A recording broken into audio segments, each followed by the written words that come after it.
આજે આપણે જોઈશું એકમોમાં ફેરવવા સંબંધિત ઉદાહરણ અને ગેરસમજ.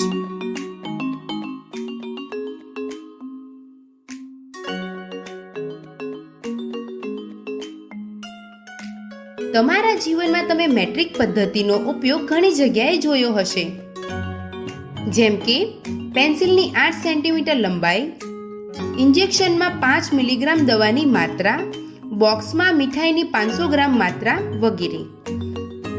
ઘણી પરિસ્થિતિઓમાં આપણે એકમોમાં ફેરફાર કરવાની જરૂર હોય છે. તેના માટે કોષ્ટકમાં દર્શાવેલ અંતર, વજન અને ગુંજાશના એકમોમાં ફેરવવાનું યાદ હોવું જોઈએ.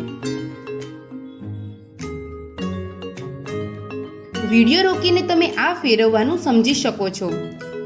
આવો હવે આનાથી સંબંધિત કેટલાક ઉદાહરણ જોઈએ. રોહન 2 રેખાખંડોનું માપન કરી રહ્યો છે.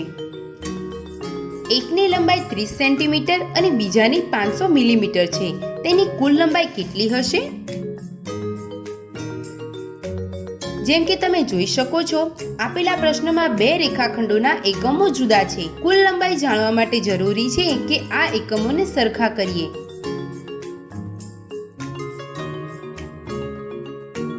એક સેન્ટીમીટર હોય છે 10 મિલીમીટર. 30 સેન્ટીમીટર બરાબર 30 ગુણ્યા 10 મિલીમીટર એટલે 300 મિલીમીટર.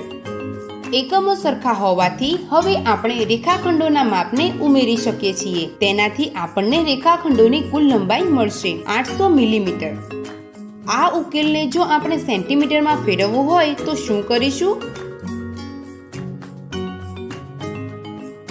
10 મિલીમીટર બરાબર 1 સેન્ટીમીટર હોય છે, એટલે કે 800 મિલીમીટરના 800 ભાગ્યા 10 સેન્ટીમીટર થશે, એટલે કે 80 સેન્ટીમીટર.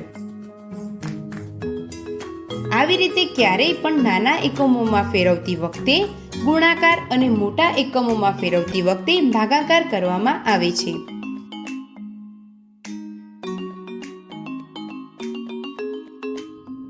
આગળનું ઉદાહરણ, જો 2 કિલોગ્રામ 250 ગ્રામ દવાથી 5 મિલીગ્રામની ગોળીઓ બનાવવી હોય તો કેટલી ગોળીઓ બનશે? અહીંયા પણ આપણે એકમો સરખા કરવા પડશે. દવાની માત્રા 2 કિલોગ્રામ 250 ગ્રામ છે. 1 કિલોગ્રામ બરાબર 1000 ગ્રામ. આવી રીતે 2 કિલોગ્રામ થયા 2000 ગ્રામ. તેનો 250 ગ્રામ સાથે સરવાળો કરવાથી 2250 ગ્રામ મળશે. હજુ પણ એકમો સરખા નથી. અહીંયા ગ્રામને મિલીગ્રામમાં ફેરવવા પડશે, કારણ કે 1 ગ્રામ હોય છે 1000 મિલીગ્રામ, એટલે 2250 ગ્રામ થશે. 2250 ગુણ્યા 1000 મિલીગ્રામ એટલે કે 22,50,000 મિલીગ્રામ. આ માત્રાથી 5 મિલીગ્રામની એક એવી ગોળી બનાવવાની છે, એટલે ગોળીઓની સંખ્યા તેના ભાગાકાર કરીને મેળવી શકાય છે. તેનાથી ગોળીઓની સંખ્યા મળશે 4,50,000.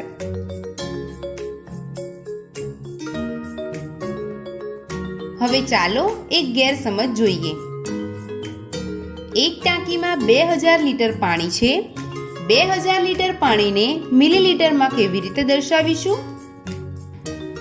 ઘણી વખત એવી ખોટી સમજ હોય છે કે નાના એકમોમાં ફેરવતી વખતે ભાગાકાર અને મોટા એકમોમાં ફેરવતી વખતે ગુણાકાર કરવામાં આવે છે. આ સમજથી વિકલ્પ 1 એ ખોટો જવાબ છે.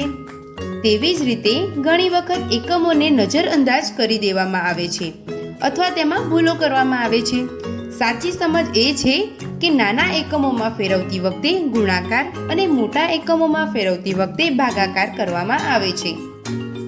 તેથી સાચો જવાબ મળશે વિકલ્પ 2. તો આજે આપણે જોયું એકમોમાં ફેરફાર, તેના સંબંધિત ઉદાહરણ અને ગેરસમજ.